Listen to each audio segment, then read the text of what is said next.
இந்த தாய் சொல்லுவதை எழுதி வைத்துக்கொள்.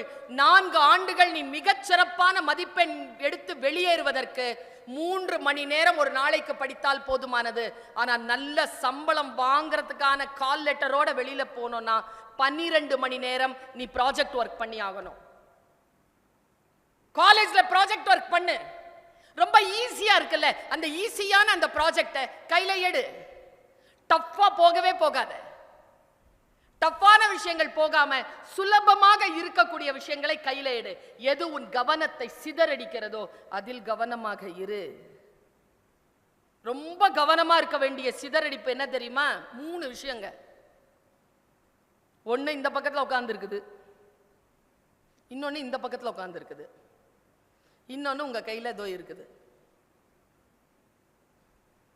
இந்த 3 தான் உங்க கவனத்தை சிதறடிக்கும். எப்ப பார்த்தாலும் யாரோடையாவது